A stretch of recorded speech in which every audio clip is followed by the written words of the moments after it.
Hi guys, welcome to Wednesday. Today we've got a warm-up followed by 2 WODs. So first for the warm-up, guys, it's going to be 3 rounds for quality. You're going to start with a 200-meter run, or you can row, a 0.4K bike, or 1 minute of jump rope or burpees. After that, on the first round, I want you to do 6 single either dumbbell or kettlebell deadlifts. The second round, I want you to switch to Bentover Rows, and then the third round, I want to switch to alternating power snatches. And I'll demo what each of those look like in just a second. After that, you're gonna go 3 bottom-up squats without a push-up, and then you're gonna do 3 more with a push-up. And then lastly, you'll finish off the warm-up with 12 walking lunges, so 6 per leg. So first, guys, with the single dumbbell or kettlebell deadlift, you're gonna hold the dumbbell like so. Make sure to push the butt back. Weight will touch the ground, and then stand all the way up. Make sure you keep the shoulders down and back. Push the butt back so the shins are vertical. Tap and stand. For the Bentover Rows, guys, for the single dumbbell, what you're going to do is hold horizontally. You're going to hinge at the hips, and then you're going to row to the chest. And really think about squeezing the shoulder blades together and hold for about a second or 2. And then on the third round, we're going to do alternating power snatches. So remember, on our power snatches, both heads of the dumbbell need to touch the ground. So you're going to have the dumbbell set up between the feet. You're going to push the hips back, grab the dumbbell, zip the coat, and lock out overhead. As you come down, you can transfer to the other hand. Both heads touch, zip the coat, and lock out. So from the side, I'm going to keep the dumbbell nice and close to my body. I could also switch on the ground instead of at my face, whatever you find most comfortable. For the bottom-up squat, what you're going to do is important. Set your feet first in your squat stance. Okay, so make sure your feet are wide enough. From here, you're going to go out to a plank position, and then you're going to bend the knees, walk your hands back into the bottom of a squat. You'll stay here for about a second or 2, and then you'll walk yourself back out, walk back in. So that would be 2. I would do 1 more. On my next 3, I'm going to add in a push-up. So I'm going to walk out to my plank position, push up, and then walk back to my bottom squat. Okay. Once I finish my 6 reps, then I'll go on to my walking lunges. For the walking lunges, what we're going to do is we don't want to get tight roped like this, so just make sure you have some space between the feet, and you're going to step out, back knee is going to kiss the ground, chest is going to stay tall, and then you'll switch into the next leg. Okay. So if you don't have a huge space, you can just do a couple one-way, turn around and come back, or if you just wanted to go in place and do alternating forward lunges, that works too. So after we've gotten through our warm-up, we're going to go into our first WOD. So we're going to start with 50 unbroken Russian either kettlebell or dumbbell swings. That should take about 2 minutes. You're going to AMRAP, so as many rounds and reps as possible in the time remaining of Cindy. Cindy is a girl named WOD. It is 5 pull-ups, 10 push-ups, and 15 air squats. So some ways that we can modify this. If we want to make it harder, you can wear a weight vest for all the movements, or you can sub out those kipping pull-ups for strict pull-ups, or even go chest to bar pull-ups, either kipping or strict.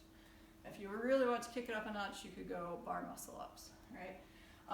For some substitutions, if you don't have access to a pull-up bar, you can do Bentover Rows, either with 1 or 2 dumbbells. For the push-ups, I want you to try and elevate your hands if you need to modify those, or if you do need to use the knees, don't drop the knees until you get all the way to the bottom, and then drop the knees and push up. And then for the squat, if you need to have a target for your butt, so you make sure you hit depth, and then also if you need to break up the 50 swings so that they're not unbroken into 2 sets, that's okay too. So what this is going to look like, I'm going to demo with a dumbbell for the Russian swings. I like to interlace the fingers. You could also do more of a baseball grip with the hands. From here, we're going to hike through the legs and then squeeze the butt at the top. So after you finish those 50 reps, you're gonna go right into your first round of sending. So on the pull-ups, if you have a pull-up bar, do those. For the Bentover Row, if you have 2 weights, what you can do is a neutral grip row, or you can have hands facing you, or you can turn the hands out. Okay, any of those are your fine options.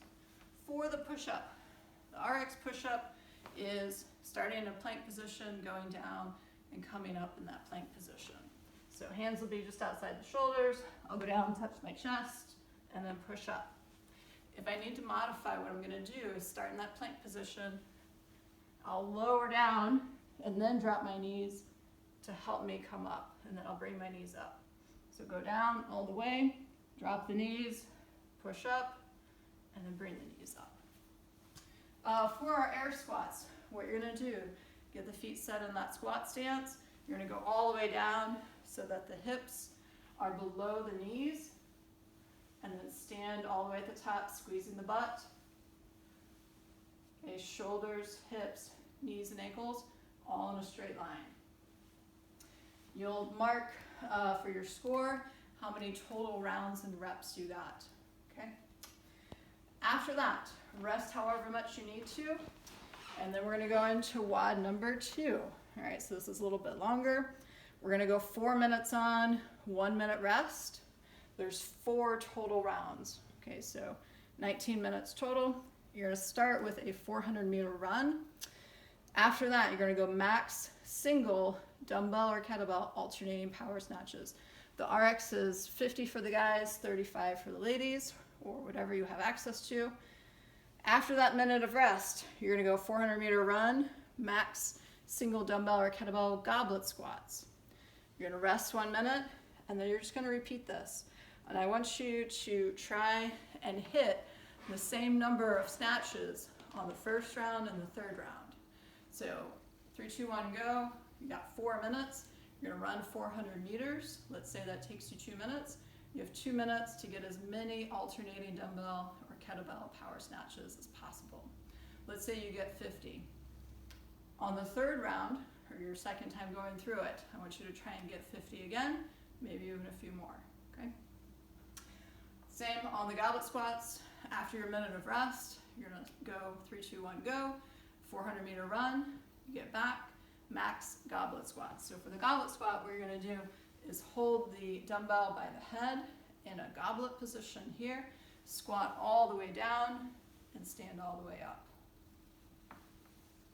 In terms of substitutions, for the run, you can go 400-meter row, you could do a 0.8K bike, or you can do 10 minutes of jump rope or penguin claps. If you want to mix it up and do a minute of jump rope, maybe a minute of burpees, that's fine too. But just basically about 2 minutes of cardio before you go into the strength work, okay? So your score is going to be the total number of the power snatches and the goblet squats over all 4 rounds. So if you got 50 each round, your score will be 200. And then just make a note in the comment section about what weight you used for the strength piece. In terms of other modifications, obviously you can modify the weight. If you need to use a target for the squats, go ahead and do that. And like I said, our goal is to try and hit the same number on each of the power snatch intervals and then each of the goblet squat intervals. So guys, good luck, move well, have fun.